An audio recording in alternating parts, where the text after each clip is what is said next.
Igbo bụ Igbo geenụ ntị. Ife anyị na-ayakwazi kịta bụ fake food a na-ebubata from China. Na anyị agbarapụgo ife anyị to the extent na nri anyị na-erikwuzi efuzikwuo ndị nne na nna anyị nọgasị na village kịta. Onye ọbụla na-achụ rice, na-achụ indomie, na-achụ spaghetti. Nri mana ọ dịbụrụ n'ala Igbo a na-fa ebubata ya. Nke kazi nke naanị bụ na fa targetịrị ụmụ Igbo ka egbuo anyị. Esigo ha na slavery egbu ha anyị niile. Eweta ha religion egbu ha anyị niile. Efugi ya. Eweta ha ọgwụ egbu ha anyị niile. Kịta abụzi na nni ka ha si wee na-ebubata plastic rice, na-ebubata ntani Morocco. Ndị be anyị gullible anyị na-ego na-eri ka anyị nenekene na ife onyonyo anụnwa maka na ọ kọwara ọtụtụ ife anyị ga-amụta ebe a.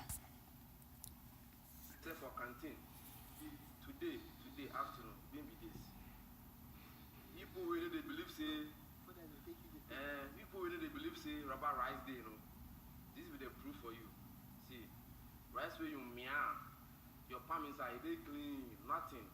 You need to feel anything for your palm. See, rice. You the cook say human being for chop. This one, if you go enter your intestine inside, and I hope you come in. How many? See, nothing. I know they weigh anything. No. How long this rice will take your stomach that will digest? Don't be this. You really believe. See, you bounce.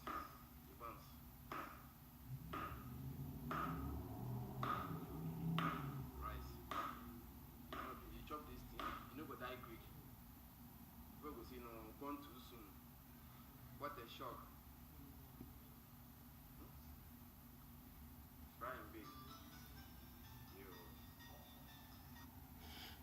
Ife anyị na-akọwa ifugie nwoke jere ije welukwa nke bụ ego ya wee gote ihe ya egbu ya rice ya pịkọsizie rice ọghọ bọọlụ odo anya na plastik ka ebunyelụfa anyị na-eri na-ego na-eri na-anwụ maka na nwa bekee kpọrọ anyị asị kpọrọ anyị asị kpọ ndị isi ojii asị ọ bụ ọdịlịfa mfe ọ bụ na ọ bụrụ okike aja a na-ebuchi anyị fakara igbusisiga anyị niile anyị ada anụkwu ntị maka na a na-agwa anyị osi na ntị nke abanye osi na nke ọzọ pụọ n'elu ife okike ji wee gọzie ala Igbo onwe ife na-adịrọ n'ala Igbo nri niile dị n'ala Igbo bụ ọgwụ ofe niile ofe onugbu ofe egusi ofe akwụkwọ nri ofe nsala agwa rice ji akamụ onwere ife na-adịrọba anyị nke kachasị nke bụ na ife a niile bụ ezigbo nri anyị ajụ na anyị agaghị eji ntị anyị n'ife wee were ego anyị na-ego ọgwụ na-eri na-anwụ olugo kenenụ mgbe anyị ga-amụta akọ ifugie instead ije were ego anyị na-egonu ụmụ ife ya na-egbu anyị ọ kara mma na iji ego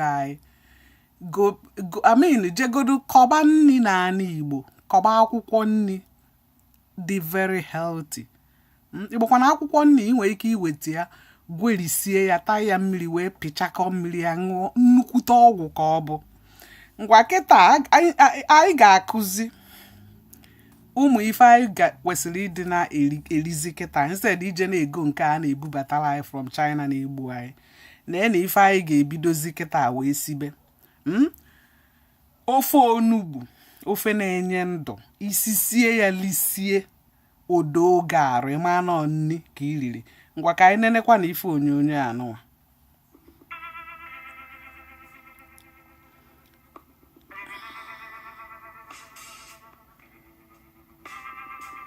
nke a bụ ofe onugbu ka esi ofe onugbu iji gote anụ n'afịa ibe yabasị ibelisie yabasị itinye ya taị ya mmiri sikwasị ya n'ọkụ ifugie isikwasị ya n'ọkụ ọ na-ewe ife dịka 10 minutes ọsụọ ọfụma sude n'ime ifugie na-asụ ọfụma obere oge oghee anụ dị iche iche ka eji esi ofe onugbu ị nwere ike iji anụ ọkụkọ ma ọ bụ anụ ewu ma ọ bụ anụ efi nke a bụ oxtail. Iwetezie onugbu, sie onugbu n'ọkụ, sie ya. Isi sie onugbu, iwete azụ, ịghọtago, taị ya mmiri. Ịtaị ya mmiri, iwere wee saa ya ọfụma. Ịsasị iweluzie ya, ikugbu ya n'ime anụ afọ isikwa igolo. Ịtaịkwa mmiri dịka isi wee chọọ. Ịtaị ya mmiri, ịtụgharịa ya wee kpuchie, ịhapụ ya ọsụọ. Ọsụte aka ebe 10 minutes. Ịtaị mmanụ be anyị na-edozi arụ, na-enye ndụ. Iwete crayfish, gwerie crayfish, tii n'ime ya. Ị na-atọ ọnụ ya, ọ na-asụ. Ị na-atụgharị ya. Ife niile na-enye ndụ n'ime nri ahụ abaghị. Iwete nnu, fechaa ya nnu, oke ya ezu. Etikwa na nnukwu nnu ya akarị, maka na nnu dị mma na-arụ, mana ekwena ka ọ karịa. O nwere ndị na-ewetebe magi na-eti, mana anyị anaghị akwadobe magi. Mana ọ bụ na maka na anyị nwere ogiri isi nke afọ bụ kpochakọ. Iweta ogiri isi, itinye ya in place of magi. Ịghọta gị, tụgharịa ya ọfụma, wee tinye ya ogiri.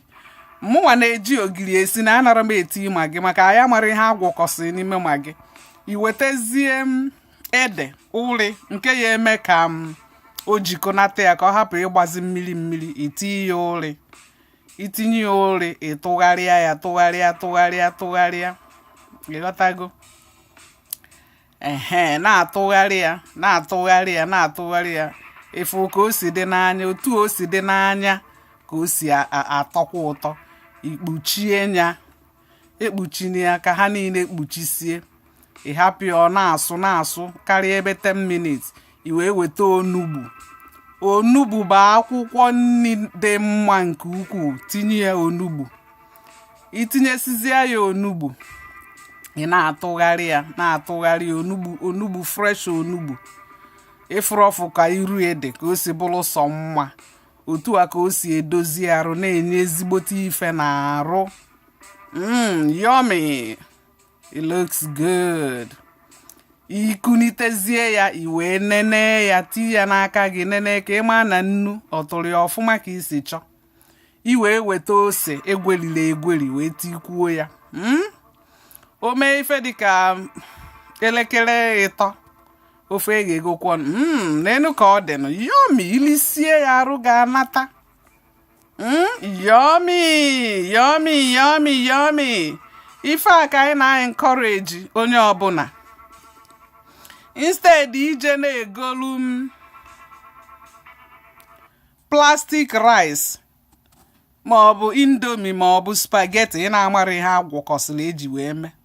O nwedịkwa ọkịta abụzi na a na-esizi soup from China, pakeji eburu budata, ị mara ihe etiri. Ndị China na-eridikwa anụ mmadụ, na-ata ma ụchịcha, nwere ifefe a na-erifọ.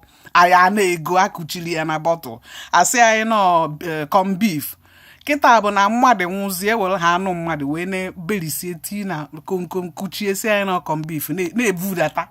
Maka ndị na-achị anyị bụ ike, onwe nke ha ma ha emepe bọda na-ebubata ihe niile na-adọmpụ na ndị be anya na-agba. Ihe niile abụkwọsị ụmụ Igbo.